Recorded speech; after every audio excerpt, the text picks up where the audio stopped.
Hi guys, AzureAce here, and today I'll be having a discussion on who the quote-unquote next enemy of Dragon Ball Super is that Toriyama referred to in his interview that he did with Toyotaro that was featured in the Dragon Ball Super Volume 1 of the manga. So if you didn't watch my video a couple days ago on this interview, basically Toriyama and Toyotaro did an interview that was featured in the manga volume 1 of Dragon Ball Super, and Toriyama alluded to a possible next enemy of the series and possibly the next arc in Dragon Ball Super after the God of Destruction tournament, and possibly alluded to him also having white hair, as he did say that the enemy's hair would clash with Super Saiyan White, which he was originally going to go with instead of Super Saiyan Blue, but he changed it to Super Saiyan Blue as it would clash with the next enemy. So first of all, before I get into who it might possibly be, I'm going to go over who's going to get ruled out now because of this possible white hair of the next enemy. So first of all, we have arguably one of the most well speculated characters it was thought to have been to be the next big antagonist after the God of Destruction tournament was Heat, or Hito, or Hit, I don't know. I'm gonna start calling him Hito because that's what the majority of the community are calling him. So we know how powerful Hito actually is, and it was speculated by many, including myself. I did think this for a time, that he would possibly steal the Super Dragon Ball's wish, which I can safely, now that I'm thinking about it, rule out as completely impossible.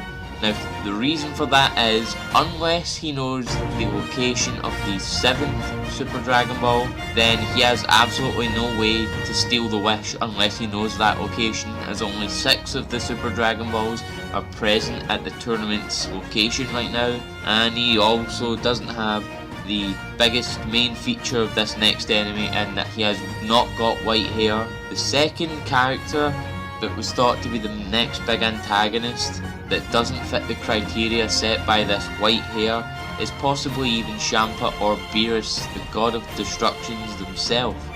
The way this was supposed to work out, as people thought, was either Universe 7 would have lost or Universe 6 would have lost, obviously, and either Champa or Beerus, depending on what team won, would kinda get angry and either steal the Super Dragon Balls for themselves or just go on a plain rampage.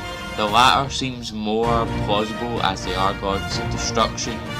We already know the sort of destruction that a God of Destruction can pull off, as we've seen Beerus sneeze and blow up a planet by sneezing. We also saw him tap his nail on a table, which destroyed half of a planet in Super.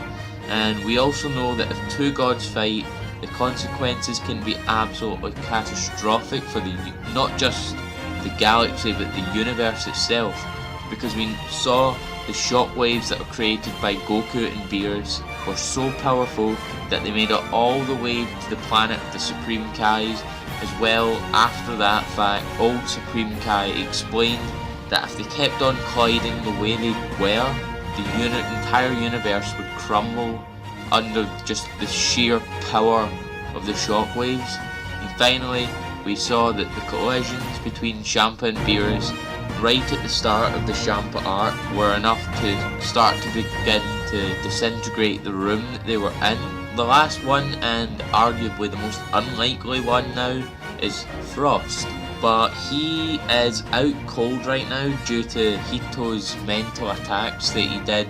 I can't remember if it was I'm pretty sure it was episode 35, because it was after Vegeta and Frost's fight. I can see why people would think it would be Frost, as he is evil, but just due to the fact that Hito attacked him like that and he is absolutely out cold, I just don't see it ever happening anymore. So now that I've got the people who I don't think it can be out of the way, we're going to get into the people that I do think it can be. And these characters can kind of set the series on quite a few different paths. So the first character that the community is going absolutely wild over is Vados, Champa's assistant. I can see this, but at the same time, I don't see it, she does have the white hair that does fit the criteria, and she also has done some pretty shady things behind Champa's back already, which I'm going to get into. So first of all, she used the cube, and I quote from Champa, vehicle of the gods that can outrun the gods, the galactic patrolmen, I don't know who else, the assistants I guess, and that was used to get Hito into the tournament by Vados for Champa's team.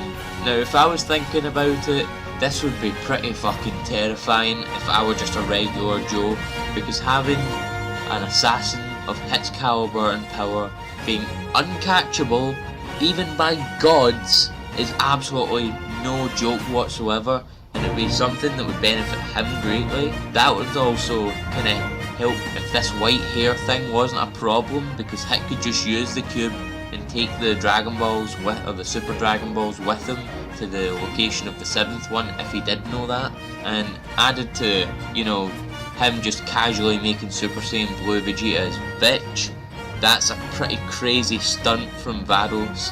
Another point is that she knew Frost was bullshitting us from the start, and that he was actually an evil prick like Frieza, and she kept that quiet for quite some time, and she's just kinda overall treating Champa like just a pawn in a much greater scheme.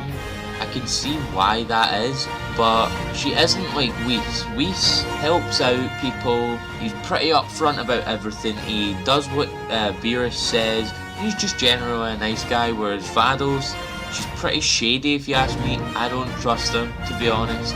Just the way she's done things in Super so far, and the way she treats Champa, I can't trust her. The reason why I don't think she would be the next antagonist is the fact that Toriyama doesn't have any plans for Goku and Vegeta to surpass Beerus and Whis, and as I would kinda assume Vados is either as strong or stronger than Whis, having Goku beat Vados as the antagonist, and it doesn't line up, because that puts Goku stronger than Whis and Beerus, which completely contradicts Toriyama's saying that he hasn't got plans for them to surpass Beerus and Whis, so you know, that kind of plays into it. The next characters that kind of actually have me pretty hyped up in joining the canon universe are Towa and Mira. So if you don't know, you know, Towa and Mira are the antagonists of both Dragon Ball Xenoverse and Dragon Ball Online.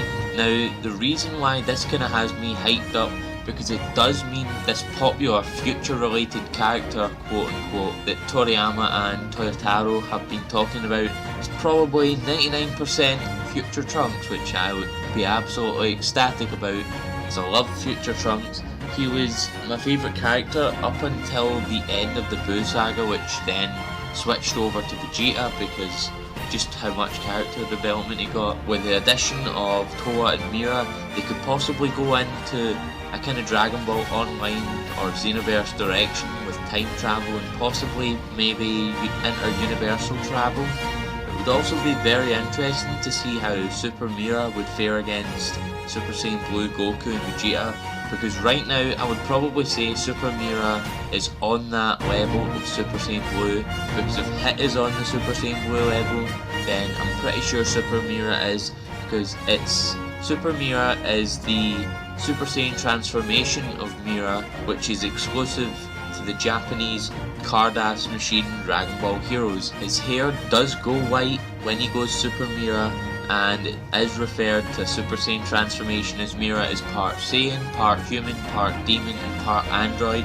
Kinda like Cell in a sense. He does gather DNA from a host of different and powerful beings, and he does gather power from them, and in Xenoverse at least. I don't know about Dragon Ball Online because I haven't played it. In addition to that, if they brought Towa and Mira into the canon Dragon Ball universe, they can go heavily into their backstory and lore, because in Xenoverse they really didn't. They were there for a time, they were just kinda these generic antagonists, and they were pushed to the side as soon as Demigra was kinda introduced to the Dragon Ball Xenoverse plot, so they kinda became old news and they weren't really there, I guess. But they did have the possible kinda sequel bait at the end where, spoilers, so if you guys can I'll leave this for a second. If you want to skip, I'm going to have an annotation to let you skip to the time that I get after this. So at the end of Dragon Ball Xenoverse, Toa does pick up a kind of small piece of Mira that was left after your created character destroys Mira. So that does kind of hint that Toa and Mira will come back in Xenoverse 2, which is most probably going to be coming out soon, or there's going to be news coming out fairly soon. I'm going to be sure to cover that as it comes out as well. They do go more into their backstory in Dragon Ball Online, like the fact that Toa is actually Deborah's sister, which they never mention that at all or ever refer to it in Xenoverse. And also that Toa and Mira did have a child in Dragon Ball Online called Fu, who is said to be pretty fucking powerful, like really powerful. Like apparently, according to the Taiwanese Dragon Ball Online guidebook, he will have a massive influence on the world when he grows up. So it would actually be interesting how that would play into the story. Or finally, it could be someone entirely new. It could be someone as strong as or stronger than Goku and Vegeta as we currently know them, which honestly is what I would prefer. New content is much better, and I don't think Toriyama would rehash plots from non-canon games at this point, although I mean, he is unpredictable. At this point we can't really predict what he's going to do, but you never know with Toriyama, you never really know. So Toa, Mira and Vados, or someone even completely new, are my personal biggest possibilities for a character that Toriyama could be referring to as the next antagonist for the series. But nevertheless, before I end off this video, I just want to thank you guys as I finally hit 30 subscribers. I've got 70 more subscribers till I hit that goal of 100 subscribers before 2016 ends, so I hope I can get that. So, as always, please like the video, comment your thoughts on these antagonist speculations. What do you think? Do you think it's someone different than what I think? Share this amongst your friends, I appreciate it so much, and subscribe to join the Azure Army today. Thank you.